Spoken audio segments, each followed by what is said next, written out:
जय हिंद दोस्तों, मैं ऋतिक राज स्वागत करता हूं आपके अपने यूट्यूब चैनल फॉर्म फिलअप की नॉलेज में। कभी भी कहीं भी वैकेंसी निकलता है तो आप देखते होंगे कि वैकेंसी के नोटिफिकेशन के साथ साथ उसमें कैटेगरी सर्टिफिकेट का भी फॉर्मेट दिया जाता है। ये कैटेगरी सर्टिफिकेट ना ईडब्ल्यूएस का होता है, एससी का होता है, एसटी का होता है, ओबीसी का होता है। अलग अलग कैटेगरी का अपना अपना खुद का एक सर्टिफिकेट का फॉर्मेट होता है। यूआर का कोई भी फॉर्मेट नहीं होता है, तो यूआर में कोई कैटेगरी सर्टिफिकेट नहीं लगता है। लेकिन यूआर में जो लोगों का एनुअल इनकम जिनके घर का 8 लाख से कम है, उन लोगों का एक ईडब्ल्यूएस सर्टिफिकेट बनता है, जिसको हम आर्थिक रूप से कमजोर वर्ग बोलते हैं। ये कोई जाति नहीं है, ये फाइनेंशियल मतलब आपके कंडीशन पे निर्भर करने वाला कैटेगरी है। तो अब सवाल आता है कि इसको हम बनवाएंगे कैसे, इसकी क्या प्रोसेस है।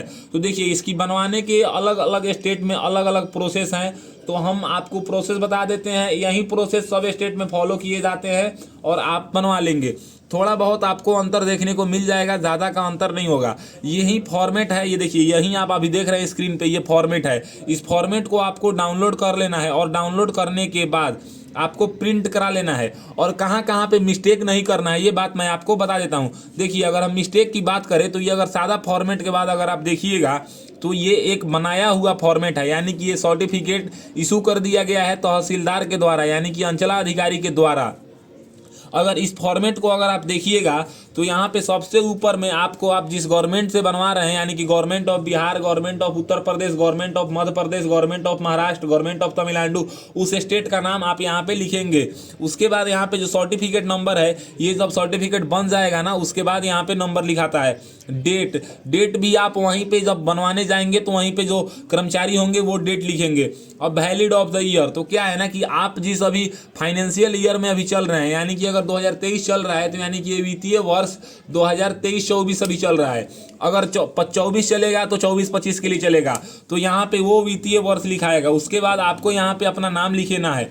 तो नाम कैसे लिखना है कि अगर आप मेल कैंडिडेट हैं तो यहाँ पे श्रीमती और कुमारी काट देना है और यहाँ पे अपना नाम लिख देना है। अगर आप फीमेल कैंडिडेट हैं तो यहाँ पे श्री काट देना है और श्रीमती और कुमारी में से जो है उसको छोड़ के बाकी दोनों काट के अपना नाम लिख देना है। यहाँ पे अपने पिताजी का नाम भी लिख सकते हैं और यहाँ पे अपने हस्बैंड का भी नाम फीमेल कैंडिडेट लिख सकते हैं। यहाँ पे परमानेंट रेसिडेंस ऑफ अपने के स्टेट का नाम यहाँ पे लिख देना है और यहाँ पे आपको अपने विलेज का नाम लिख देना है। यहाँ पे पोस्ट ऑफिस का नाम लिख देना है। यहाँ पे आपको अपने डिस्ट्रिक्ट का नाम लिख देना है और यहाँ पे फिर स्टेट का नाम लिखिए और यहाँ पे पिन कोड का नाम लिख देना है, पिन कोड नंबर लिख देना है।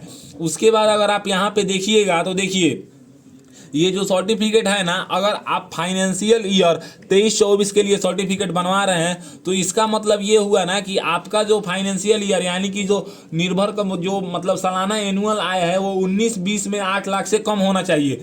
लेकिन यहीं पे कर्मचारी गलती कहाँ पे कर दिए हैं तो उनको पता नहीं है, यहाँ पे 20-21 लिख दिए हैं। यानी कि जब यहाँ पे फाइनेंशियल ईयर 20-21 होगा तो सर्टिफिकेट 21-22 के लिए इशू होता है। यानी कि जब यहाँ पे देखिए ₹8 lakh only for the financial year, जो फाइनेंस यानी कि सर्टिफिकेट से फाइनेंशियल ईयर 1 साल हमेशा कम रहता है।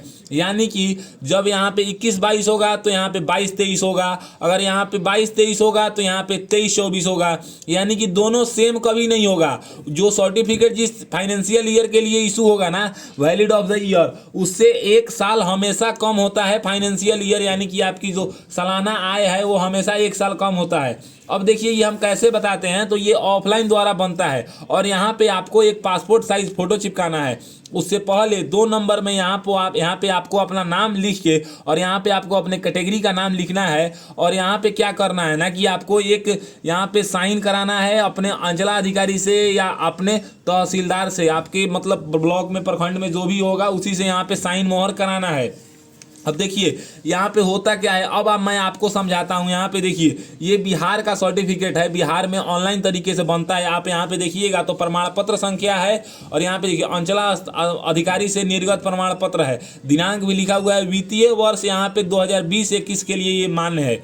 तो यहाँ पे सेम फॉर्मेट वैसा ही रहेगा। लेकिन यहाँ पे देखिए, आर्थिक रूप से कमजोर वर्ग सदस्य है, क्योंकि वित्तीय वर्ष 19-22, आप यहाँ पे देखिए, यहाँ पे 19-22 है और यहाँ पे 20-21 है।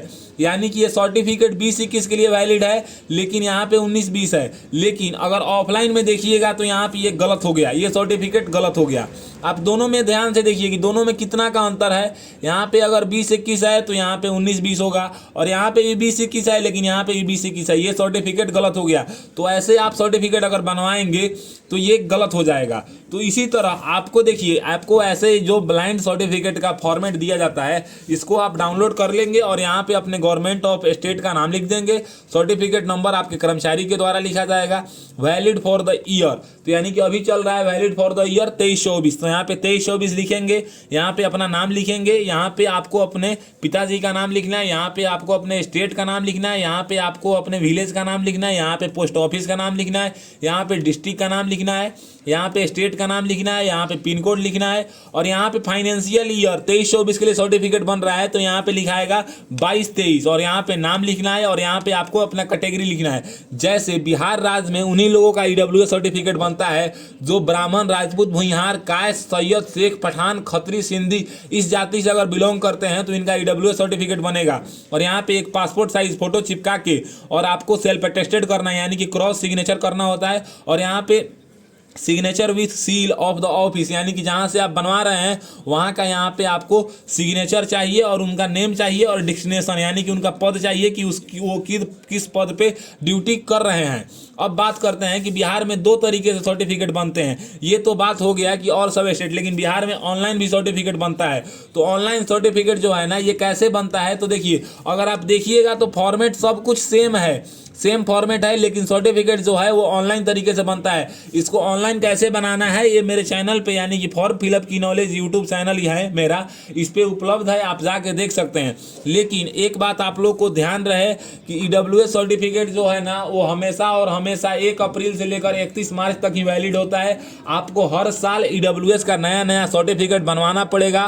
वो चाहे, अगर देखिए, मान लीजिए कि अगर 23-24 फाइनेंशियल ईयर में आप सर्टिफिकेट बनवा लिए और आपको जॉब नहीं लगा तो आपको फिर 24-25 के लिए बनवाना होगा, फिर 25-26 के लिए बनवाना होगा। लेकिन अगर आपने 23-24 के लिए सर्टिफिकेट बनवाया है और 23-24 में ही फॉर्म फिल किए हैं, लेकिन उसका डॉक्यूमेंट्स वेरिफिकेशन अगर 26 में हो रहा है, फिर भी आपको 23-24 का ही फाइनेंशियल ईयर वाला ईडब्ल्यूएस सर्टिफिकेट चाहिए। तो आई होप आपको पता चल गया कि 2023 में फाइनेंशियल ईयर 23-24 के लिए ईडब्ल्यूएस सर्टिफिकेट कैसे बनवाएं, ऑनलाइन या ऑफलाइन तरीके से। अगर मेरी दी हुई जानकारी आपको पसंद आता है तो मेरे वीडियो को लाइक कीजिए, और ऐसे ही इन्फॉर्मेटिव वीडियो के लिए मेरे चैनल को सब्सक्राइब कीजिए। आज के लिए बस इतना ही, मैं आपसे विदा लेना चाहूंगा। तब तक आप लोग देखते रहिए मेरा यूट्यूब चैनल फॉर्म फिलअप की नॉलेज। जय हिंद दोस्तों।